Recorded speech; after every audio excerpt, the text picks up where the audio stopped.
Everyone wants their comfort zone. Nobody finds anything. Educated people believe this dialogue bazi of this Prime Minister and all those funny slogans which his speechwriter has written. And these children have picked up and resonated what everybody feels but are cowards and don't come forward and do. They did it. They did it. I am so impressed and so proud of these children that it's my business to protect them. Is it also a reflection of the fact that since a lot of children, and you use the word children, that the leadership age in traditional political parties is way up, and the people you see on the street in terms of age, they're way down? Not really. There's a transitioning happening if you look at it globally.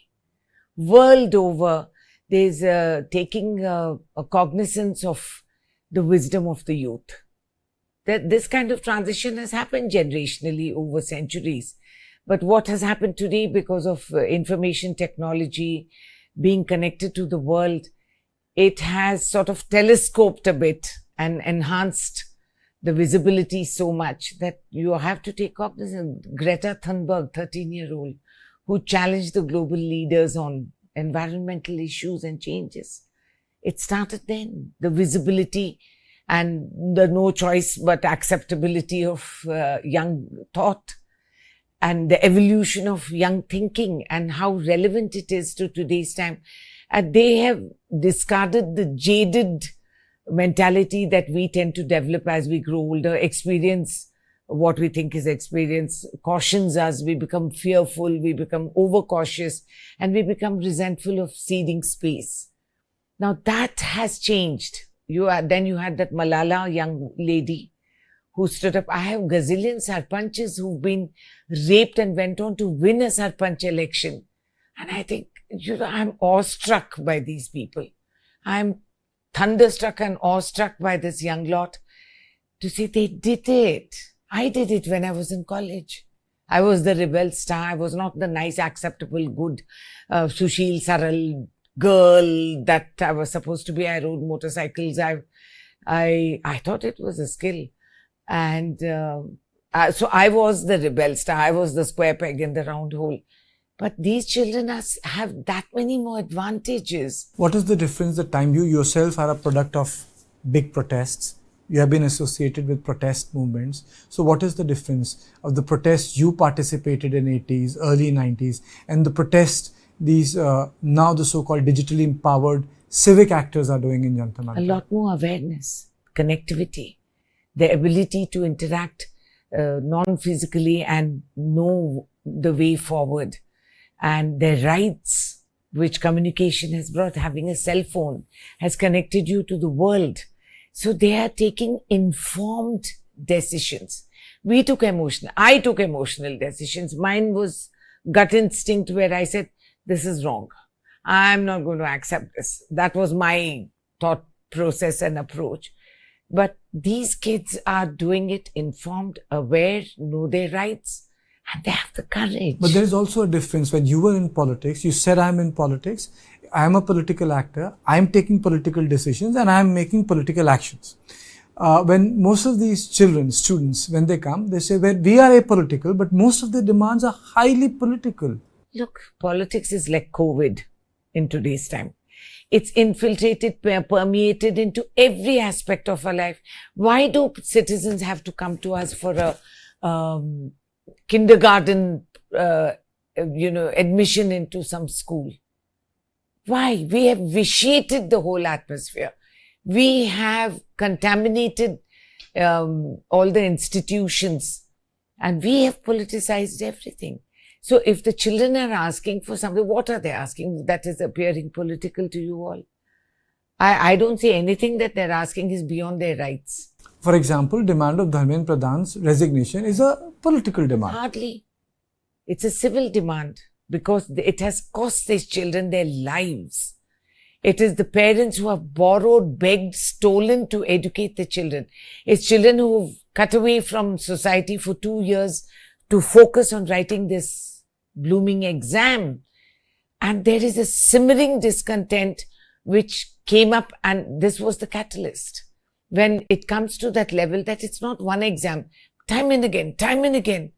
Now, is that incompetence or is it deliberate by the government? There are two ways of looking at it. Incompetence, repeated incompetence. Why are they even sitting in those chairs, taking decisions that impacts entire generations of children? If it is deliberate, then it's malicious. It could be deliberate that they don't want children to pass and get through the NEET exam, because then they come into the employment category. And the government does not give employment. We have huge percentages of educated, unemployed people sitting vela at home. And parents like us are still paying bills for them. So that comes, and this lot are aware. And what have they asked? They said, if the man is incompetent and he cannot do this, the least he can do is resign, because that's the only instrument they have to say, let him get out of the chair. Because it's impacting our lives. Our colleagues have died. Our friends have killed themselves. Their parents are in debt. A father killed himself because he just couldn't afford it anymore. How do you live with that guilt? I don't think that's political at all. It's civil disobedience. But you would agree that even if I say that it's an apolitical thing, most of these youth protests have been highly destabilizing for traditional political parties. If I may remind you of most of the experience which South Asia has underwent, whether it's Nepal, whether it's Bangladesh, whether it's Sri Lanka, traditional political structures have completely collapsed. Older faces had to leave. They had to vacate the place, and they ended up creating an administrative plus a political vacuum. It's okay. Democracies don't tolerate a vacuum. It is my firm belief that if these kind of changes happen, there's a transition that is happening. And temporarily you may see it as a collapse of systems, but it's also the birth and evolution of a time of coming of age, of new types, new systems, new governance. You do need to demolish the staid, third-rate approach, which is now obsolete in today's times. We've got to change with the times. Either you change or get out of the kitchen. As a traditional politician, how are you embracing this change, keeping in mind that it may also make you irrelevant in long run? Of course. Why is it? Do I have one lifetime warranty that I must be in active politics for the rest of my life? I'm very fortunate I'm here. I took a gap year in between. I didn't come back to Parliament for 5 years because I just didn't have the money to fight an election which is humongously expensive in Telangana, in the whole of South for that matter. It is hideously expensive. And I just couldn't. All my little savings of mutual funds and all I had to dissolve to get that little money in position to fight an election. And today the citizen who's living in apartments and has a car parked in the garage is saying, but I didn't get my amount. So what have we done then? We have dismantled the idealism of what was the basic structure, the matrix of our constitution, which gave us ideology. We had an ideological hook, which we believe, I stupidly believed in it.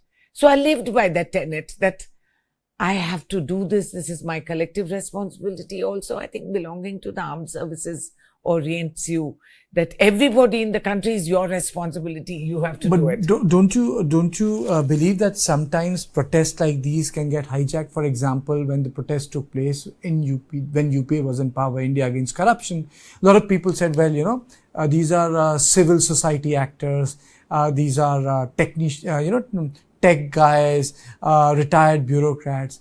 And ultimately, one of them said, he would like to fight elections. And then he became a political player. Right. And then he displayed his political ideology. Right. And then he shifted gears. So how can you be so sure of CJP? I mean to say, anyone can hijack it. Look, there can be people who say... It has been hijacked by several players in this platform.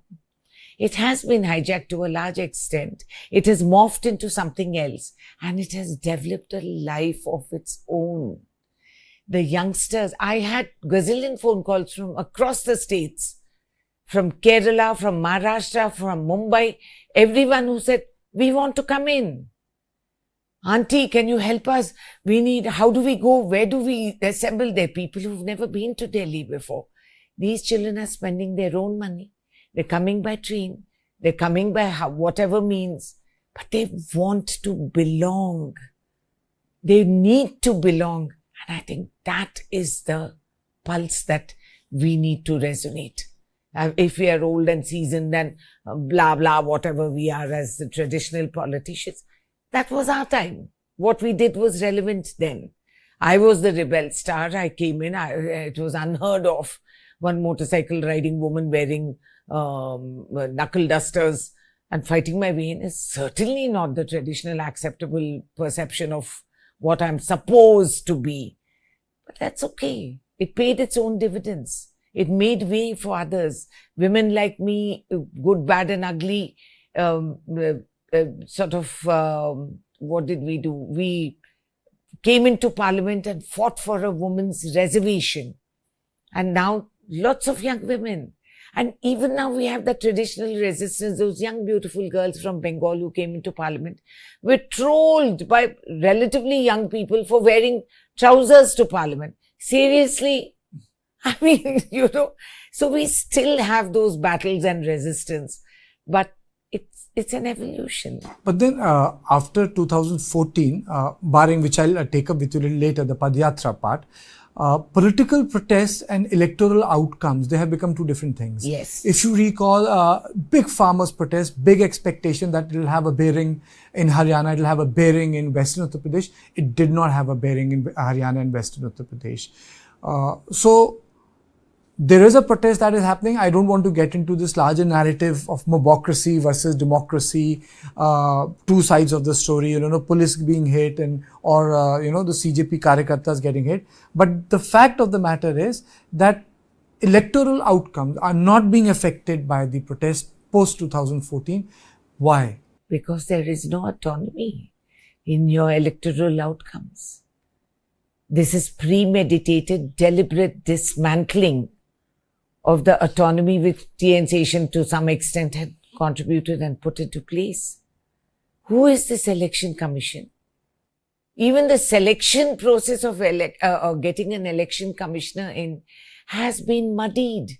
The CJ has been removed. He's nobody. Bureaucrats have been brought in.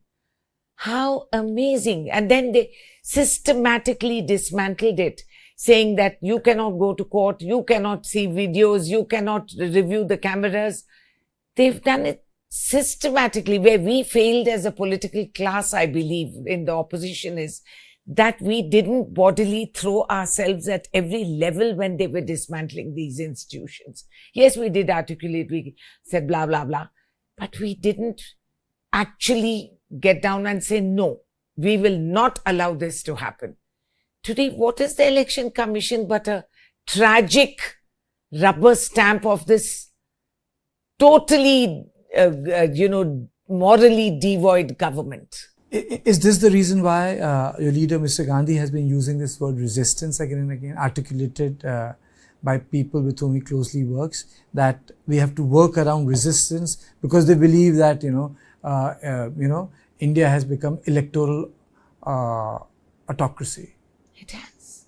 It's contested. I'm not saying that. It's a premise. Yeah, it is. It has. And let's face it, Rahul Gandhi, wittingly, unwittingly, by osmosis, has seen and absorbed this from birth. He has seen the ideology, the devolution of concept, whatever. These people can get up and talk what they want about Pandit Jawaharlal Nehru. After all, they come with forged documents to Parliament claiming intelligence. Certificates don't make you intelligent. Certificates don't give you growth and mental evolution into better people. They don't.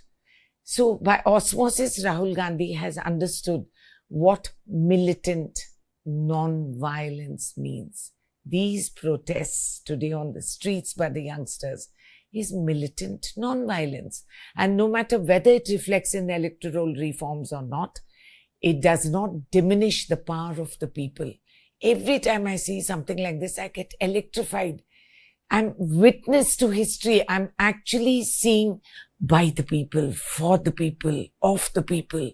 That's what it is. How would you define the conduct of the administration on the day the protest took place in front of the parliament? Because the police also has their story that the mob got pretty violent. Listen, I have absolute sympathy for the policemen who are injured. They got injured in their line of duty. It shouldn't have happened. But what happened outside Parliament, as far as I am concerned, this is my individual opinion, is obnoxious and it is unacceptable. We were in Parliament. When I came out, the House adjourned. The House kept conveniently adjourning every half an hour, deliberately to keep us hostage in Parliament, number one. Number two, how dare they? They jammed our WhatsApps so that we could not have any communication to the outside world. I take that as deeply insulting and as a personal assault on my right to information and everything, and my right to privacy. They have actually disconnected our WhatsApp and they closed the doors of Parliament. I had to fight and yell at the watch and ward staff. Poor things, they were doing their duty. But by the time I was riled up, and then when I stepped out, I was horrified to hear tear gas shelling going on outside. You know, unfortunately, fortunately, when Pakistan attacked our Parliament the last time, I was the only member of Parliament in the compound where I stood and I heard the firing. And I thought, why are there crackers in daytime around Parliament? The first, you know. I know. And I was the only woman out there where I was walking up and down. I had actually supervised removal of cars which were standing in a line saying that if one petrol tank explodes, the series will take off. And I said, put them into neutral and push them out of the way. I stood there and supervised buses to be brought in and members of Parliament to be evacuated. The T-board children, the youngsters, the waiters came saying, our boss is not letting us go home. I said, don't worry. Till you people reach home, I'm not moving from here. And I stood there till evening doing all this. So for me to see that we survived that, and my wonderful watch and ward staff who were unarmed, they bodily threw themselves, and the vice president was saved from being shot. They died in the line of duty. So I don't think the policemen should really, I mean, they have been injured. It shouldn't have happened, but it has, and I wish them a speedy recovery. But please tell me, this government keeps putting out this word saying, policemen were injured, policemen were injured. How many children were injured? Were they armed? Your policemen were armed. They were practiced and taught assault. They must have had a review. If they didn't, then I'll question the Home Minister next. They have to have exit routes as per procedure. How to diffuse the crowds into those exit routes. It's an intelligence failure of two kinds. Intelligence on the ground where they didn't get enough information, and intelligence failure of the mind where they have no clue and they behave like Gabbar Singhs and they think everyone's going to quake in their shoes. These children came up to Parliament. They have a right. Parliament is in session. We are supposed to raise what is public servant or what is public representative. What does it mean? We don't come to Parliament to say, yes, sir, no, sir, 3 bags full, sir. It doesn't work like that. We've forgotten what we stand for. We have to be there to resonate their voices. Do you think that the government is trying to avoid a debate on NEET? Of course. It's an utter failure. If they had any conscience and if there was any Modi ka guarantees which they push down our throat and ears, they should have tabled this as the first subject in the agenda. Why wasn't it there? We had all given notices. I have given notices. But the government has accused the Congress that Mr. Gandhi, at the time when he was doing dharna in front of the residence of the Prime Minister, changed the goalpost. First, he agreed to it, and then he said, no, the minister must resign. Therefore, if you can shed light on it. I'm really, that's one thing I have to concede. The ability of this government to divert, dilute, and change direction is amazing. They do this all the time. Every time a national issue comes up and the opposition raises it and Rahul Gandhi stands up and talks about, articulates it, they quickly change it to birth pangs of Pandit Nehru, and Christian forefathers of Rahul Gandhi. Pandit Jawaharlal Nehru's grandson has to be a Pandit, na? But suddenly they become matriarchal and they become very evolved in that. They are so beyond dumb. I'm sorry. And they think that, I mean, it's true. These gimmicks carried on for a while. But now the time has come. People have smelt the absolute tomfoolery and fakery that they do. If you're so convinced that, this entire thing which you have said is dumb, why hasn't Congress been able to do well in states like, say, Odisha, which was for taking, and BJP swept to power? Or, for example, not being able to recover in Andhra Pradesh the way Congress did in Telangana, or to suddenly lose Chhattisgarh where you were well poised. No, that is the or not being able to come back to Gujarat in power for 40 years now almost. Yeah. Not only Gujarat, UP, we haven't come to power. In many states, we haven't come back for Uttar Pradesh, Bihar goes with it. Yeah, that's okay. You must understand and remove from each. Electoral politics and the mathematics of elections is completely different from the ideological hook that you work with. Whether we win or lose, our compulsion is to continue serving the nation. If we are not there in the chair to do it, then it is our business to ensure that those in the chair will jolly well deliver to the people of this country. And for Congress, we have been there forever. We've been there on the ground and done it. Yes, we have taken many things for granted. We didn't make the transition into the new generational thinking on time. We didn't do it on time. We didn't withstand the onslaught of this propaganda. They have the money and the machine to do it. And the fakery and the false attitudes and taking budgetary allocations for social welfare, women's development. Where's all that money? To show one face, to enhance one man's image and pump it up till that balloon is burst now. So this are the absolutely fake, the stories that they tell. And people were enamored. Initially, they were taken up. It's like the pre-release of a movie. And once the box office opens, it fails. Congress can counter it. I mean, so you also control social media handles. You have your followers. We don't have that kind of revenue or money. Let's be realistic. But we are doing it by the will of the people. And we will. We are making inroads. When Rahul Gandhi started walking, what did they do to him before that? What was his image that they had constructed? Bharat Jodo Yatra? Yeah. Before that, what did they call him? All sorts of things.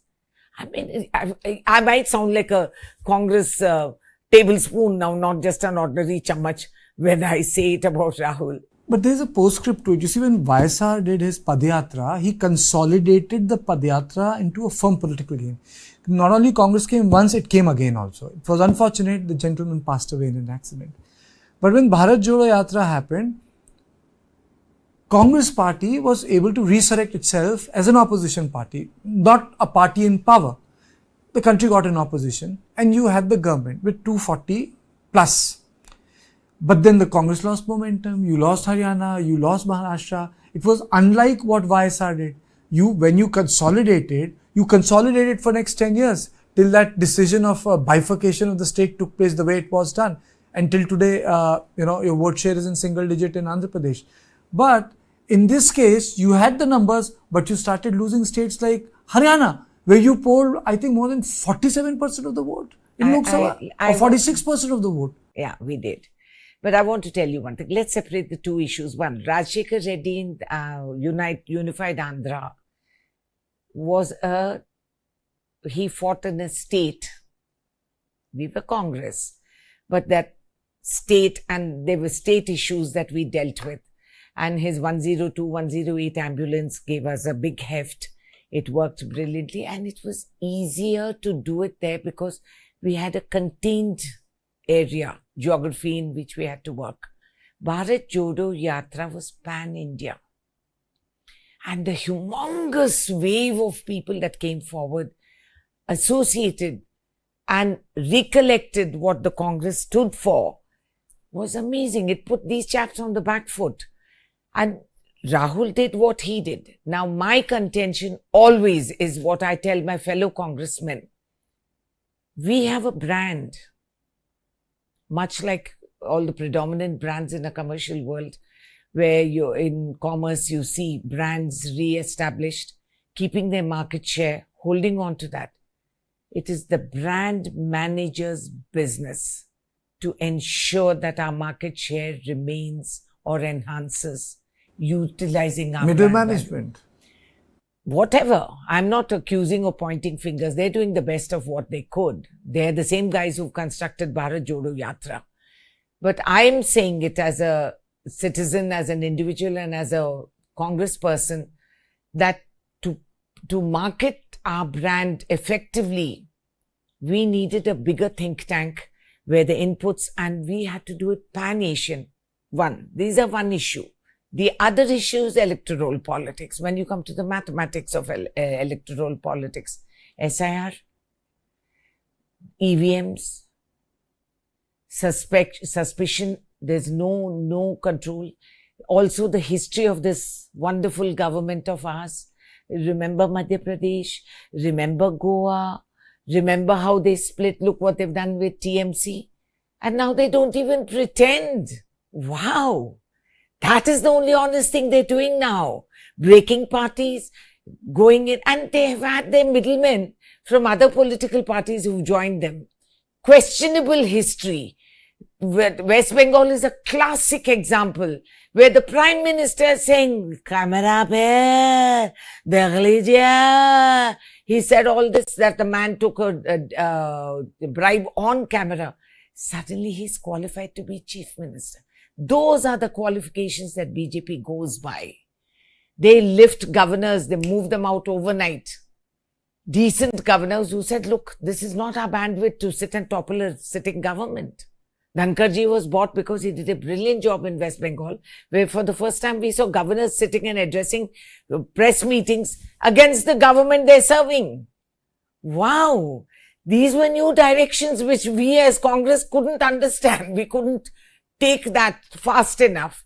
And then on the ground level, there is no reality. SIR, you cancel 60 lakh votes overnight. And then you're asking me about mathematics of electoral politics. They're two different issues. Okay. And last question, very quickly. Do you think the Congress can make a comeback in Andhra? Ever? Yes. We have been lax in Andhra. This is my personal opinion because I live on the ground there. And we were a unified state till recently. So we have not taken advantage of the vacuum that was there. And today there is a huge vacuum. Chandrababu Naidu and co can say what they want. But when he aligned with the BJP, his graph fell fat within 6 months. And today he's floundering because the BJP doesn't need him suddenly. Because they've broken TMC. You see how conniving, how clever. Nobody can outpace them in these sort of criminal activities. So they don't need Chandrababu now because they've got TMC. They're breaking Shiv Sena. They're doing Jigri Pokhri in other areas. They're doing this. They're out in your face saying that hum karenge. And this is to be celebrated. We have to be awestruck. But what has Congress done to break ground in Andhra? Well, not enough. I'm saying this at the risk of being damned by my people. But I am saying what my Congress worker in the state is saying. I am saying what the farmers have said. What needs to be done in Andhra Pradesh for Congress to revive? You have to get down and dirty. You need strong local leadership there to give them the confidence that we are there for you. We need to put Chandrababu Naidu in his place, and Mr. Jagan Reddy, who has the single distinction of ruining the party and the entire state, Vijayawada, which was the financial headquarters, he has, deliberately destroyed. Sometimes I'm telling you, there has to be a mental fitness certificate for people who sit in governance. Thank you so much, Thank you. Renuka ji, for joining me in this special edition of On Point.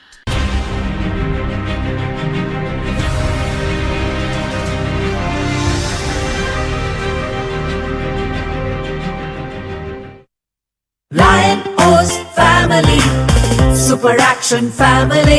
Lion. इसमें है fibre, beta glucan, protein, magnesium तत्व, इसलिए ये शारीरिक संतुलन के साथ साथ शरीर को स्वस्थ रखता है। Lion oats family, super action family. Amid a fragile ceasefire, stakeholders take on the tough questions. Was Israel surprised by the asymmetric warfare which Iran started conducting? Yes, I think it was kind of surprised the level of savagery. Why has